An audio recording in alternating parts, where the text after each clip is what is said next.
मार्च 633 ईस्वी का तीसरा हफ्ता था जब खालिद रजी अल्लाह अन्हु ने यमामा से 10,000 फौज लेकर कूच किया। ये मुहर्रम 12 हिजरी का महीना था। उनकी पेशकदमी भी बहुत तेज थी।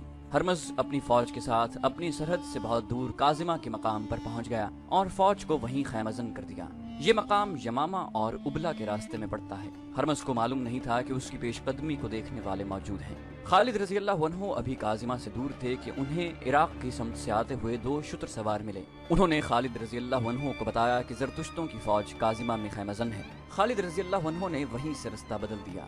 ये शुतर सवार मुसन्ना के भेजे हुए थे। उन्होंने खालिद रजी अल्लाह अन्हु को यह भी बताया कि वो हफीर के मकाम तक इस तरह पहुंच जाए कि जरतुश्तों की फौज के साथ उसकी टक्कर न हो। शुतर सवारों ने खालिद रजी अल्लाह अन्हु को एक खुशखबरी ये सुनाई कि उनके लिए 8,000 नफरी की फौज तैयार की है। ये फौज इस तरह तैयार हुई थी कि मुसन्ना बिन हारिसा रजी अल्लाह अन्हु, मजूर बिन अदी, हरमला और सुलमा ने 2-2 हजार लड़ने वाले जवान इकट्ठे कर लिए थे। इस तरह खालिद रजी अल्लाह अन्हु की फौज की तादाद 18,000 हो गई। खालिद रजी अल्लाह अन्हु ने अपनी पेशकदमी का रास्ता इस तरह बदल दिया कि काजिमा के दूर से गुजरकर हफीर तक पहुंच सकें, लेकिन हरमज के जासूस भी सहरा में मौजूद थे।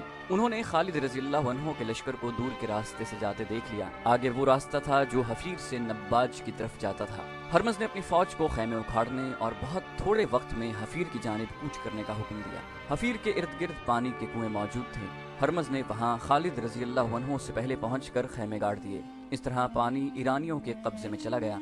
खालिद रजी अल्लाह अन्हु अभी हफीर से कुछ दूर थे कि एक बार फिर दोनों शुतर सवार उनके रास्ते में आ गए और खालिद रजी अल्लाह अन्हु को इत्तला दी गई कि दुश्मन हफीर के मकाम पर पानी के कुओं पर काबिज हो चुका है। खालिद रजी अल्लाह अन्हु ने कुछ और आगे जाकर ऐसी जगह पड़ाव का हुक्म दे दिया जहां दूर दूर तक पानी की एक बूंद नहीं मिल सकती थी। फौज ने वहां पड़ाव तो डाल दिया, लेकिन खालिद रजी अल्लाह अन्हु को बताया गया कि फौज में बेइत्मीनानी पाई जाती है कि पड़ाव ऐसी जगह किया गया है जहां दूर दूर तक पानी का नामो निशान नहीं। मैंने कुछ सोचकर यहाँ पड़ाव किया है। खालिद रजी अल्लाह अन्हु ने कहा, तमाम लश्कर से कहो कि अगर दुश्मन पानी पर काबिज है तो परेशान न हो। हमारी पहली लड़ाई पानी के लिए होगी। पानी उसी को मिलेगा जो जान की बाजी लगा कर लड़ेगा। तुमने दुश्मन को पानी से महरूम कर दिया तो समझो तुमने जंग जीत ली। सालार आला का ये पैगाम सारे लश्कर को सुना दिया गया और सब एक खूरेज जंग लड़ने के लिए तैयार हो गए। अब लश्कर की नफरी 18,000 हो गई थी। मुसन्ना बिन हारिसा, मजूर बिन आदि, हरमला और सुलमा 2-2 हजार आदमी साथ लिए खालिद रजी अल्लाह अन्हु से आ मिले थे। खालिद रजी अल्लाह अन्हु ने जो एलची हरमज के पास भेजा था वो भी उसी पड़ाव में खालिद रजी अल्लाह अन्हु के पास आया और बताया कि हरमज ने उसके साथ कैसा तौहीन आमेज सुलूक किया है। उसकी 1 लाख दिरहम की टोपी ने उसका दिमाग खराब कर रखा है। मुसन्ना बिन हारिसा ने जो पास ही बैठा हुआ था कहा, खुदा ये नहीं देखता कि किसी इंसान के सर पर क्या रखा है, खुदा तो देखता है कि उसके सर के अंदर क्या है, उसके दिल में क्या है, उसके अज़ाइम क्या हैं और उसकी नीयत क्या है। खालिद रजी अल्लाह अन्हु ने हैरान होकर पूछा, 1 लाख दिरहम की टोपी, क्या हरमज इतनी कीमती टोपी पहनता है? फारस की शहनशाही का एक दस्तूर है। मुसन्ना बिन हारिसा ने जवाब दिया, उनके यहाँ हसब व नसब और हैसियत को देखकर उसके मुताबिक टोपी बनाई जाती है जो उनके शहनशाह की तरफ से अता होती है। ज्यादा कीमती टोपी सिर्फ वो अफराद पहनते हैं जो आला हसब व नसब के हों और जिन्होंने रियाया में भी और शाही दरबार में भी तौकीर और वजाहत हासिल कर रखी हो। इस वक्त हरमज सबसे ज्यादा कीमती टोपी पहनता है। कोई और 1 लाख दिरहम की टोपी नहीं पहन सकता। इस टोपी में बेशकीमत हीरे लगे हुए हैं और उसकी कलगी भी बहुत कीमती है। फिरौनों ने अपने सरों पर खुदाई टोपियां सजा ली थी। खालिद रजी अल्लाह अन्हु ने कहा, कहाँ है वो, कहाँ हैं उनकी टोपियां? मुझे किसी की बेशकीमत टोपी मरगूब नहीं कर सकती, ना किसी की टोपी तलवार के वार को रोक सकती है। मुझे ये बताओ कि आतिश परस्तों की फौज लड़ने में कैसी है और मैदान जंग में कितनी तेजी से नक्लो हरकत करती है। फारस के सिपाही की जिर्रा और हथियार देखकर खौफ सा आता है। मुसन्ना बिन हारिसा ने खालिद रजी अल्लाह अन्हु को बताया, सर पर लोहे की जंजीर की खूद, बाजुओं पर किसी और धात के खोल और टांगे आगे की तरफ से मोटे चमड़े या धात से महफूज की हुई। हथियार इतने कि हर सिपाही के पास एक बर्छी, एक तलवार, एक वजनी गुर्ज, एक कमान और एक तरकश होती है जिसमें हर सिपाही 30 तीर रखता है। और लड़ने में कैसे हैं? जुर्रत और अक्ल से लड़ते हैं। मुसन्ना बिन हारिसा ने जवाब दिया, इनकी दलेरी मशहूर है। खालिद रजी अल्लाह अन्हु ने कहा, मुसन्ना, क्या तुमने महसूस नहीं किया कि आतिश परस्तों के सिपाही कितने कमजोर हैं और उनकी जुर्रत की हद क्या है? इनकी जुर्रत की हद आहनी खूद और बाजुओं और टांगों पर चढ़ाए हुए खौलों तक है। वो नहीं जानते कि जज्बा लोहे को काट दिया करता है। लोहे की तलवार और बर्छी की अन्नी जज्बे को नहीं काट सकती। जिर्रा और धात या चमड़े के खोल हिफाजत के झूठे जरिए हैं। एक खोल कट गया तो सिपाही अपने आप को गैर महफूज समझने लगता है। फिर उसमें इतनी सी जुर्रत रह जाती है कि वो अपने आप को बचाने और भागने की कोशिश करता है। अल्लाह के सिपाही की जिर्रा उसका अकीदा और ईमान है। मैं तुम्हें फारसियों की एक और कमजोरी दिखाऊं। खालिद रजी अल्लाह अन्हु ने कासिद से कहा, सालारों और कमांडरों को फौरन बुलाओ। खालिद रजी अल्लाह अन्हु ने हुक्म दिया, फौरी तौर पर काजिमा की तरफ कूच कर दो और कूच बहुत तेज हो। हरमज हफीरा के इलाके में पड़ाव किए हुए था। वो काजिमा से अपनी फौज को यहाँ लाया था क्योंकि खालिद रजी अल्लाह अन्हु का लश्कर हफीरा की तरफ आ गया था। अब ये लश्कर फिर काजिमा की तरफ जा रहा था। दोनों फौजों के ये चंद एक घुड़सवार एक दूसरे की खैमागाह को देखते रहते थे। हरमज को इत्तला मिली कि मुसलमानों का लश्कर काजिमा की तरफ कूच कर गया है, तो हरमज ने अपनी फौज को काजिमा की तरफ कूच करने का हुक्म दे दिया। हरमज को उबला की बहुत फिक्र थी। ये ईरानियों की बादशाही का बहुत अहम शहर था। ये तिजारती मरकज था। हिंदुस्तान को ताजिरों के काफिले यहीं से जाया करते थे और हिंदुस्तान खुसूसन सिंध का माल इसी मकाम पर आया करता था। ये ईरान का फौजी मरकज भी था। इस इलाके के रहने वाले मुसलमानों को दबाए रखने के लिए उबला में फौज रखी गई थी। हरमज की कोशिश ये थी कि मुसलमानों का लश्कर उबला तक न पहुंच सके। हरमज को उबला पहले से ज्यादा खतरे में नजर आने लगा क्योंकि मुसलमान उबला की जुनूब में काजिमा की तरफ बढ़ रहे थे। मुसलमानों के लिए कूच इतना मुश्किल न था जितना ईरानियों के लिए दुश्वार था। मुसलमानों के पास ऊंट और घोड़े खासे थे, सिपाही हल्के फुल्के थे, वो आसानी से तेज चल सकते थे। इनके मुकाबले में ईरानी सिपाही जिर्रा और हथियारों से लदे हुए थे, इसलिए वो तेज चल नहीं सकते थे। एक दो दिन पहले ही वो काजिमा से हफीरा आए थे। इस कूच की थकन अभी बाकी थी कि उन्हें एक बार फिर कूच करना पड़ा, और वो भी बहुत तेज, ताकि मुसलमानों से पहले काजिमा के इलाके में पहुंच जाएं। इस कूच ने रास्ते में ही उन्हें थका दिया। हरमज की फौज जब काजिमा में मुसलमानों के मुकाबिल पहुंची तो निढाल हो चुकी थी। मुसलमान सिपाही सहराई लड़ाइयों और सहरा में नकलो हरकत की आदी थे। खालिद रजी अल्लाह अन्हु ने हरमज को ये तासुर देने के लिए कि वो अपने लश्कर को आराम नहीं करने देगा, लश्कर को 3 हिस्सों में तकसीम कर दिया। खुद कल्ब में रहे। दाएं और बाएं पहलुओं की कमान आसिम बिन अमर और अदी बिन हातिम के पास थी। आसिम बिन अमर काका बिन अमर के भाई थे और अदी बिन हातिम कबीला तय के सरदार थे, जो तराज कद मजबूत जिस्म वाले बड़े बहादुर जंगजू थे। खालिद रजी अल्लाह अन्हु अपनी फौज को लड़ाई की तरतीब में करते देखकर हरमज ने अपनी फौज को 3 हिस्सों में तकसीम कर दिया। वो भी कल्ब में खुद रहा और दोनों पहलुओं की कमान शाही खानदान के 2 अफराद कबाज और अनुशजान को दी। हरमज देख रहा था कि उसकी फौज पसीने में नहा रही है और सिपाहियों की सांसें फूली हुई हैं। उन्हें आराम की जरूरत थी, लेकिन मुसलमान जंगी तरतीब में आ चुके थे। हरमज ने अपनी फौज की तरतीब ऐसी रखी कि काजिमा शहर उसकी फौज के पीछे आ गया। उनके सामने रेगिस्तानी मैदान था और एक तरफ बेआबो गया टीला नुमा पहाड़ियों का सिलसिला था। खालिद रजी अल्लाह अन्हु ने अपनी फौज को इस तरह आगे बढ़ाया कि ये पहाड़ी सिलसिला उनकी पुश्त की तरफ हो गया। अप्रैल 633 ईस्वी के पहले हफ्ते का एक दिन था जब मुसलमान पहली बार आतिश परस्त ईरानियों के मुकाबले में आए। हरमज के एक सालार ने कहा, अगर खालिद बिन वलीद रजी अल्लाह अन्हु मारे जाएं तो ये मार्का बगैर लड़े खत्म हो सकता है। मुसलमान जो इतनी दूर से आए हैं अपने सालार की मौत के बाद हमारे मुकाबले में नहीं ठहर सकेंगे। हरमज ने सालार से कहा, फौज से कहो जंजीरें बांध लें, मैं उनके सालार का बंदोबस्त करता हूँ, सबसे पहले यही मरेगा। उसने सालार को भेजकर अपने मुहाफिजों को बुलाया और उन्हें कुछ बताया।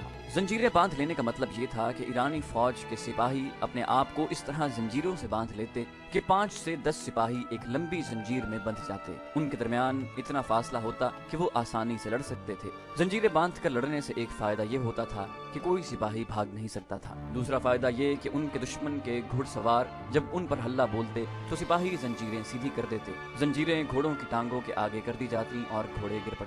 लेकिन जंजीरों का बहुत बड़ा नुकसान ये था कि एक जंजीर में से बंधे हुए सिपाहियों में से 1-2 जख्मी या हलाक हो जाते तो बाकी बेबस हो जाते और दुश्मन का आसान शिकार बन जाते। इस जंग को, जो हरमज और खालिद बिन वलीद रजी अल्लाह अन्हु के दरमियान लड़ी गई, जंगे सिलासिल यानी जंजीरों की जंग कहते हैं। मुसलमानों ने जब ये देखा कि ईरानी अपने आप को जंजीरों से बांध रहे हैं तो वो हैरान होने लगे। किसी ने बुलंद आवाज से कहा, वो देखो, फारसी अपने आप को हमारे लिए बांध रहे हैं, फतह हमारी है। खालिद रजी अल्लाह अन्हु ने बुलंद आवाज से कहा, अल्लाह ने इनके दिमागों पर मोहर लगा दी है।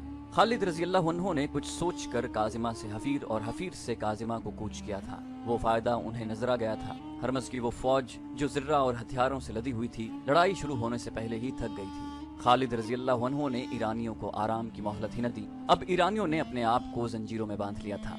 खालिद रजी अल्लाह अन्हु ने सोच लिया कि वो क्या चाल चलेंगे और ईरानियों को किस तरह लड़ाएंगे। हरमज ने अपने घोड़े को ईड़ लगाई और दोनों फौजों के दरमियान ऐसी जगह आकर रुक गया जहां जमीन कटी फटी और कहीं कहीं टीले थे। उसके मुहाफिज उससे कुछ दूर आकर रुक गए। कहाँ है खालिद? हरमज ने ललकार कर कहा, आ पहले मेरा और तेरा मुकाबला हो जाए। ये उस जमाने का दस्तूर था कि जंग शुरू करने से पहले दोनों फौजों के सालार जाती मुकाबलों के लिए एक दूसरे को ललकारते थे। दोनों फौजों के आदमी इनफिरादी तौर पर आगे जाकर तलवारों से भी लड़ते थे और कुश्ती भी करते थे। नतीजा दोनों में से एक की मौत होता था। जंग सिलासिल में हरमज ने खुद आगे आकर खालिद रज़ियल्लाहु अन्हु को इनफिरादी मुकाबले के लिए ललकारा। हरमज माना हुआ जंगजू और बहादुर आदमी था। तेगजनी की महारत के अलावा उसके जिस्म में बहुत ताकत थी। खालिद रज़ियल्लाहु अन्हु की उम्र 48 साल हो चुकी थी। वो जंगी चालों के माहिर थे। उनके जिस्म में अच्छी खासी ताकत थी, लेकिन हरमज ज्यादा ताकतवर और जवान था। उसकी ललकार पर खालिद रज़ियल्लाहु अन्हु ने घोड़े को ईंट लगाई और हरमज के सामने जा रुके। हरमज घोड़े से उतरा और खालिद रज़ियल्लाहु अन्हु को घोड़े से उतरने का इशारा किया।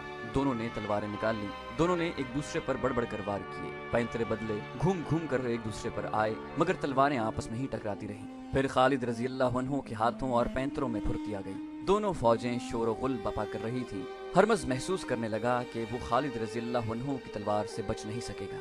वो तेजी से पीछे हट गया और उसने तलवार फेंक दी। तलवारें फैसला नहीं कर सकेंगी। हरमज ने कहा, आ खालिद, हथियार के बगैर आ और कुश्ती लड़।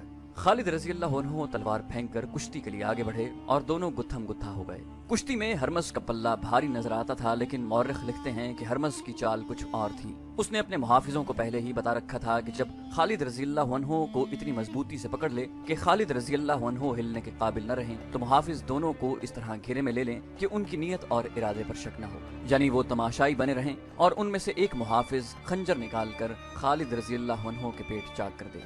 जंगजू इस तरह धोखा नहीं किया करते थे, लेकिन हरमज कमीनगी की वजह से मशहूर था। हरमज के मुहाफिज आगे बढ़ आए और अपनी फौज की तरह नारे लगाते नरगे की तरतीब में होते गए। वो घोड़ों पर सवार नहीं थे। वो घेरा तंग करते गए, हत्ता के दोनों के करीब चले गए। खालिद रज़ियल्लाहु अन्हु की तवज्जो बढ़ गई। हरमज ने फुर्ती से खालिद रज़ियल्लाहु अन्हु के दोनों बाजू इस तरह जकड़ लिए कि उसके बाजू खालिद रज़ियल्लाहु अन्हु की बगलों में थे। मुहाफिज और करीब आ गए। हरमज ने अपनी जबान में मुहाफिजों से कुछ कहा। खालिद रज़ियल्लाहु अन्हु उसकी जबान तो न समझ सके, इशारा समझ गए। उन्होंने खतरे को भांप लिया और जिस्म की तमाम तर ताकत सर्फ करके इतनी जोर से घूमे कि हरमज को भी अपने साथ घुमा लिया। फिर खालिद रज़ियल्लाहु अन्हु एक जगह खड़े घूमते रहे। हरमज के पांव जमीन से उठ गए। खालिद रज़ियल्लाहु अन्हु ने हरमज के बाजू अपनी बगलों में जकड़ लिए और अपने हाथ हरमज की बगलों में ले जाकर उसे घुमाते रहे। इस तरह मुहाफिजों का दायरा खुलता गया और उनमें से किसी को भी आगे बढ़कर खालिद रज़ियल्लाहु अन्हु पर वार करने का मौका न मिला। लेकिन खालिद रज़ियल्लाहु अन्हु का ये दाव ज्यादा देर न चल सका। वो थक चुके थे। अचानक एक तरफ से एक घोड़ा सरपट दौड़ता आया, जिसे हरमज के मुहाफिज न देख सके। घोड़ा मुहाफिजों के दायरे को काटता गुजर गया और 3 मुहाफिज जमीन पर तड़पने लगे। उनमें से एक को घोड़े ने कुचल डाला और 2 को घुड़सवार की तलवार ने काट दिया। घोड़ा आगे जाकर मुड़ा और फिर हरमज के मुहाफिजों की तरफ आया। मुहाफिजों ने अब उससे बचने की कोशिश की, फिर भी 3 मुहाफिज गिरे और तड़पने लगे। भाग गए और सवार अपनी फौज से जा मिला। ये सवार नौजवान काका बिन अमर रज़ियल्लाहु अन्हु थे, जिन्हें खलीफा अबू बकर सिद्दीक रज़ियल्लाहु अन्हु ने कुमक के तौर पर खालिद रज़ियल्लाहु अन्हु की तरफ भेजा था। जिस लश्कर में काका जैसा जवान होगा, वो लश्कर शिकस्त नहीं खाएगा। उस सवार से नजरें हटाकर सबने खालिद रज़ियल्लाहु अन्हु और हरमज को देखा। हरमज पीठ के बल जमीन पर गिर पड़ा और खालिद रज़ियल्लाहु अन्हु उसकी पीठ पर बैठे उसके सीने से अपना खंजर निकाल रहे थे। खंजर से हरमज का खून टपक रहा था। काका रज़ियल्लाहु अन्हु ने हरमज के मुहाफिजों की नीयत भांप ली थी और किसी के हुक्म के बगैर घोड़े को ईंट लगाकर मुहाफिजों पर जा हल्ला बोला और खालिद रज़ियल्लाहु अन्हु को बचा लिया था। खालिद रज़ियल्लाहु अन्हु हरमज की लाश से उठे। हरमज की 1 लाख दिरहम की टोपी खालिद रज़ियल्लाहु अन्हु के हाथ में थी और उसके खून में लिथड़ा हुआ खंजर बुलंद करके खालिद रज़ियल्लाहु अन्हु ने अपनी फौज को खुले हमले का हुक्म दे दिया। उनके पहले से दिए हुए अहकाम के मुताबिक मुसलमान लश्कर के दोनों पहलू खुल गए और उसने दाएं और बाएं से ईरानियों पर हमला किया। ईरानी अपने हरमज जैसे सालार की मौत से बददिल हो गए थे, लेकिन अपनी रिवायती शजात से वो दस्तबरदार न हुए। उनकी तादाद मुसलमानों की निस्बत खासी ज्यादा थी। हथियारों और घोड़ों के लिहाज से भी उन्हें बरतरी हासिल थी। वो मुसलमानों के मुकाबले में जम गए। नजर यही आ रहा था कि ईरानियों को शिकस्त नहीं दी जा सकेगी, या ये कि उन्हें शिकस्त देने के लिए बेशुमार जानें कुर्बान करनी पड़ेंगी। ईरानी सिपाही 5-5, 7-7, 10-10 एक जंजीर से बंधे हुए थे और हर तरफ से आने वाले हमले रोक रहे थे। खालिद रज़ियल्लाहु अन्हु ने उन्हें थकाने के लिए घुड़सवारों को इस्तेमाल किया। घुड़सवारों ने प्यादों पर इस तरह हमले शुरू कर दिए कि प्यादों को दाएं बाएं दौड़ना पड़ता। इन प्यादों को भी खालिद रज़ियल्लाहु अन्हु ने इसी तरह इस्तेमाल किया। ईरानी प्यादों को भागना दौड़ना पड़ा। उनके मुकाबले में मुसलमान तेजी से हरकत कर सकते थे। आखिर ईरानियों में थकन और सुस्ती के आसार नजर आने लगे। उन्होंने अपनी रिवायत के मुताबिक जो जंजीरें बांध रखी थी वो उनके पांवों की बेड़ियां बन गईं। हथियारों की बर्तरी वबाले जान बन गई। ईरानियों की तंजीम और तरतीब बिखरने लगी। उनके कल्ब की कमान तो पहले ही हरमस के मरते ही खत्म हो गई थी। उनके पहलुओं के सालार कबाज और अनुशजान ने शिकस्त यकीनी देखी तो पसपाई का हुक्म दे दिया। पसपा वही हो सके जो जंजीरों में बंधे नहीं थे। उनमें ज्यादा घुड़सवार थे। कबाज और अनुशजान पहलुओं से अपनी फौज की बहुत सी नफरी बचा कर ले गए, लेकिन कल्ब के हजारों सिपाही मुसलमानों के हाथों कट गए। ये तो आतिश परस्तों का कत्लेआम था जो सूरज गुरूब होने तक जारी रहा। शाम तारीख हो गई तो ये खूनी सिलसिला रुका। मुसलमानों ने एक बड़े ही ताकतवर दुश्मन को बहुत बुरी शिकस्त देकर साबित कर दिया कि नफरी की अफराद और हथियारों की बर्तरी से फतह हासिल नहीं की जा सकती। जज्बा लड़ा करता है। अगले रोज माल गनीमत इकट्ठा किया गया। खालिद रजी अल्लाह अन्हु ने उसे 5 हिस्सों में तकसीम किया। 4 हिस्से अपने लश्कर में तकसीम कर दिए और एक हिस्सा मदीना खलीफा अबू बकर रजी अल्लाह अन्हु को भेज दिया। हरमस की 1 लाख दिरहम की टोपी भी खालिद रजी अल्लाह अन्हु ने खलीफा को भेज दी। खलीफा ने ये टोपी खालिद रजी अल्लाह अन्हु को वापस भेज दी, क्योंकि जाती मुकाबलों में मारे जाने वाले का माल गनीमत जीतने वाले का हक होता है। ये टोपी खालिद रजी अल्लाह अन्हु की मिल्कियत थी।